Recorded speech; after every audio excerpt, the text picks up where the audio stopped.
Hello students, welcome to a new lecture of coordination compounds. In the last class, we were discussing about valence bond theory, in which hybridization involving sp2,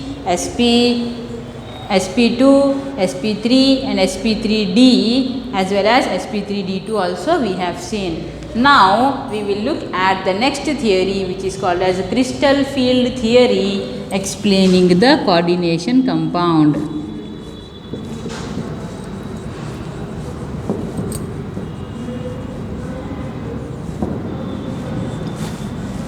Right? To understand crystal field theory, we must revise what valence bond theory says. According to valence bond theory, what they say was atomic orbitals of the metal and the ligand or the surrounding atom will overlap first. Right? The metal which is present in the center, atomic orbitals of metal and atomic orbitals of the metal undergoes hybridization first, and after hybridization whatever hybrid orbitals it gets will overlap with the ligand orbitals. That was valence bond theory. Hybridization will take place in the central metal, and that hybrid orbitals of the metal will overlap with the ligand orbitals was valence bond theory. But crystal field theory postulated a completely different picture, according to which it says that between metal and ligand there is no real bond.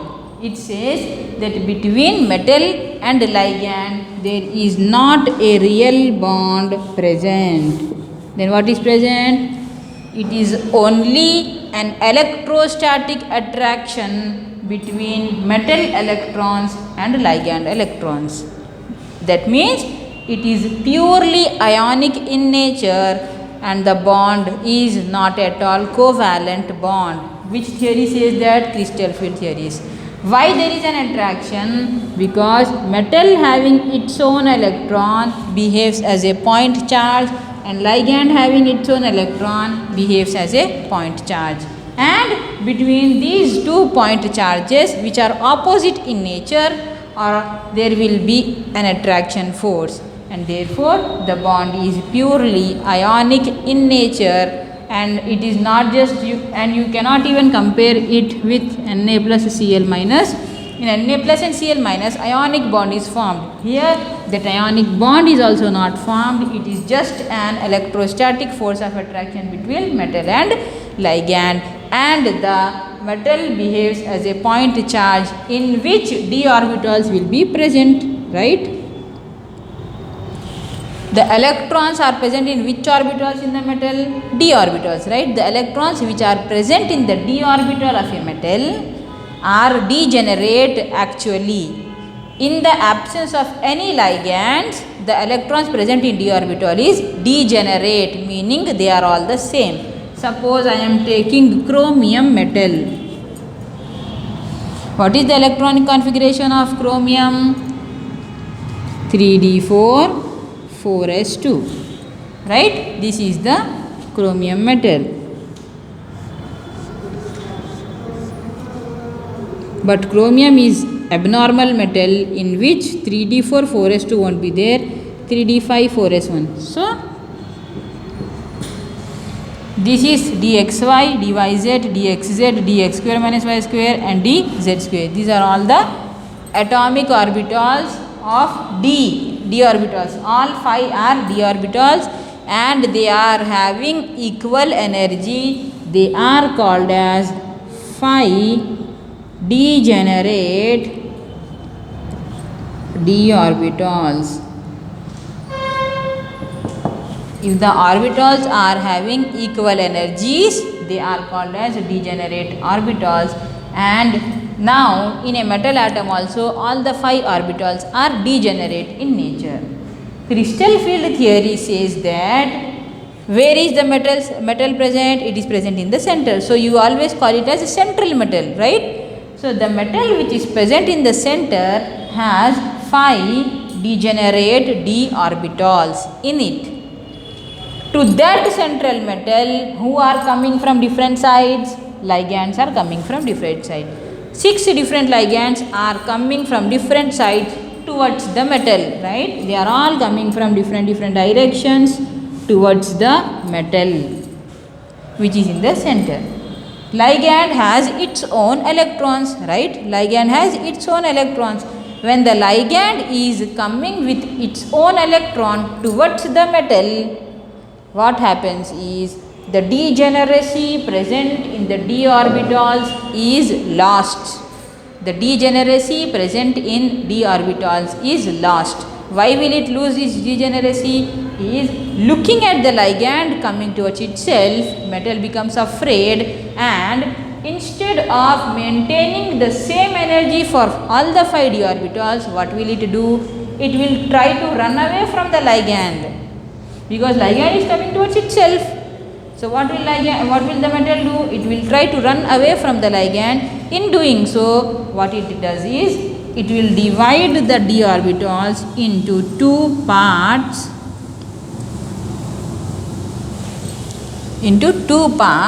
What are those 2 parts? To know the 2 parts, we should know what are the 5 d orbitals first. What are the 5 d orbitals?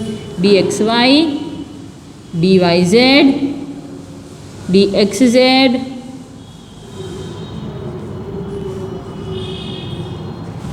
these are all the 5 d orbitals, right? So what will metal do? I told metal will try to run away from the ligand. How can it run away? Divide itself in 2 groups. One group will go on one side, other group will go on other side. One of the group increases its energy, it's not the same, and the other group decreases its energy, it's not the same, right? They are trying to avoid an interaction with the ligand, because ligand has its own electron, metal has its own electron. There will be a repulsion between ligand electrons and d electrons. So to avoid that repulsion, or to avoid the ligand to catch hold of itself, the metal will lose its degeneracy and divide itself into 2 groups. One group lowers their energy and goes down, and the other group increases its energy and goes up. What is the actual energy? This is the energy.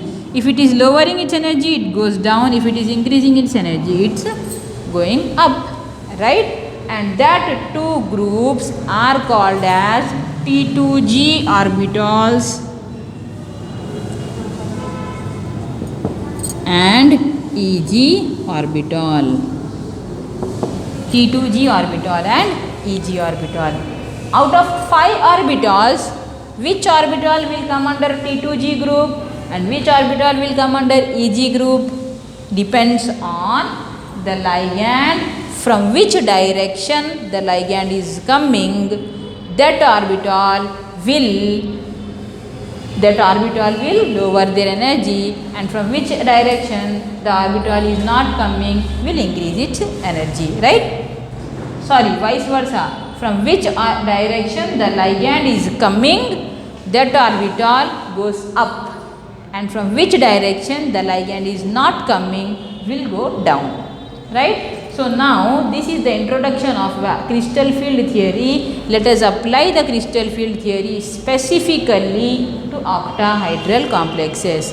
Once you see the octahedral complexes, we can apply the crystal field theory to tetrahedral complexes also, right? So now let us study the crystal field theory in octahedral complexes. What you will call that as crystal. Here what is happening is, the 5 d orbitals are splitting in 2 groups, right? So why is the splitting taking place? The splitting is taking place because the ligand is coming. If there was no ligand, was there any splitting? No. Because the ligand is coming nearby, then only splitting is taking place. That splitting is called as crystal field splitting. In which complex? octahedral complexes, right? In which, what is the shape of the complex? Metal is in the center. From 6 different directions the ligand approaches. What is that direction? Plus x minus x, plus y minus y, plus z minus z, right?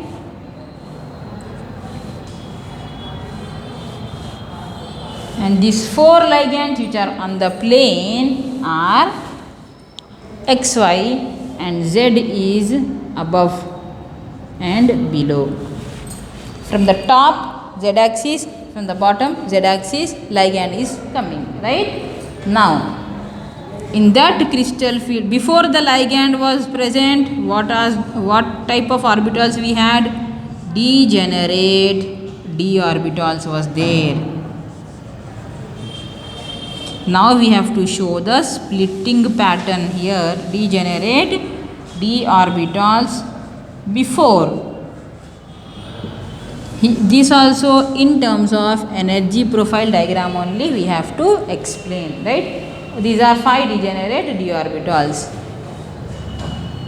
Once the ligand comes,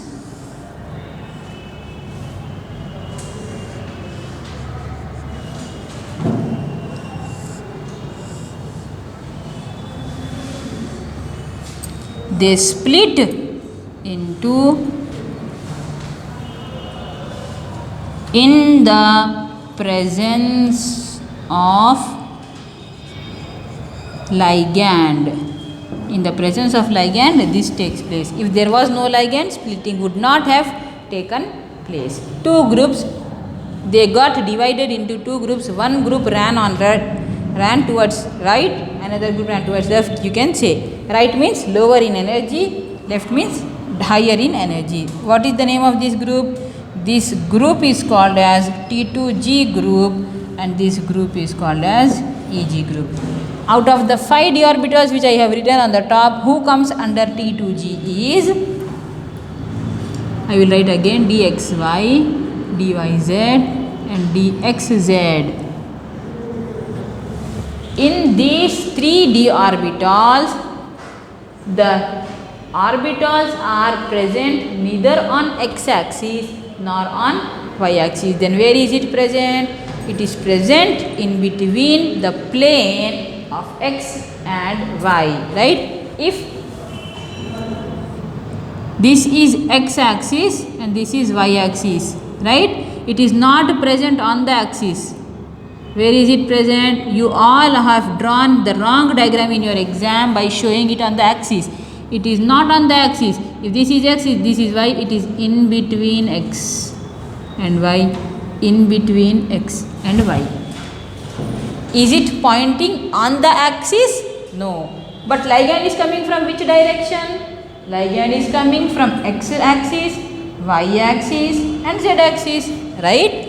I told you that as the ligands are coming from the axis, ligand is coming from the axis. So, which orbitals are present on the axis? These 3 are not present. Then who are present? The next set. X square minus y square and z square. The diagram of that is, if this is the x-axis, x square on x-axis, y square on y. There is a huge difference between these 2 orbitals. You look at that carefully, right? So, x square minus y square diagram shows that the orbital is exactly on the x-axis and on the y-axis. If orbital is on the x-axis, electrons of that orbital is also on the axis, and ligand is also coming on the axis. So, will they get afraid more or not? Yes, because they are present on the axis and ligand is also coming from the axis. So, what they will do is, they will run so high that they go above by increasing its energy. Therefore, in EG set, dx square minus y square and dz square comes because they are axial orbitals. Both of them are present on the axis. They are called as axial orbitals. How about the remaining three? The remaining three are not on the axis. They are in between the axis. So they are not that much afraid. Are they? No, because the ligand is coming from the axis, but they are not on the axis. They are beside the axis, right? So they are not afraid. So what will they do? Their energy will be lowered. And in that set, which is called as T2G, which orbital comes? dxy, dyz and dxz. These three orbitals are not present on the axis, therefore they are called as non-axial orbitals, right? Non-axial orbitals lowers in energy called as T2G set. Axial orbital increases in energy called as EG set. The difference in the energy gap between T2G and EG is called as delta O, or it is also called as crystal field splitting. Crystal field splitting. If the ligand which is coming from the axis is a very strong ligand, they will run more, they will go apart more, and therefore crystal field splitting is also more. If the crystal field splitting is more, the energy gap between these two is also more. When will that happen? Whenever a strong field ligand is approaching the metal. If a strong police is coming, the thieves run faster. If a weak police is coming, they won't run faster. In this case, ligands like Cn minus, CO, NO, etc., they are strong field ligands. If they are coming towards the metal, splitting will be more. More in the sense, the one who is going high will go higher, the one who is going down will go downwards. In that case, the gap between both of them will be more, delta O will be more, crystal field splitting will be more, which is equal to 10 dq. No need for you 10 dq, just write delta O is nothing but crystal field splitting. If the ligand is a weak field ligand, the like water, chloro, bromo, iodo, fluoro, all of them are weak ligands. If the ligand is weak, can they make the d orbitals get afraid more? No. So what happens? They will go apart, but not that much. So the crystal field splitting or the energy gap between these two will not be high. In that case, the crystal field splitting or the energy gap is low, and that is for weak ligands like this, right? Now, after knowing the delta O value, you have to calculate the energy, to what extent they are going up and to what extent they are going down. This energy you can calculate, and from this energy exactly how much is for EG and how much is for T2G, which you can do so by multiplying. Out of 5 d orbitals, how many are here? 3. So 3 by 5 delta O is for EG set. EG means 2 orbital, but its calculation should show 3 by 5. How many are present here? 2. So if you want only this much energy gap, you should calculate as 2 by 5 delta O. If you want this much energy gap, you should calculate as 3 by 5 delta O. This is for octahedral crystal field splitting, in which T2G should be at the bottom and EG should be at the top. Total energy gap is called as delta O. For T2G, 2 by 5 of delta O. For EG, 3 by 5 of delta O, right? This is the diagram which you have to draw very neatly in the exam. Description is very little, but diagram carries more marks, okay? Here I will end the class. In the next class, we will see tetrahedral splitting and spectrochemical series, in which the strength of the ligand is present in the increasing order, okay? Thank you.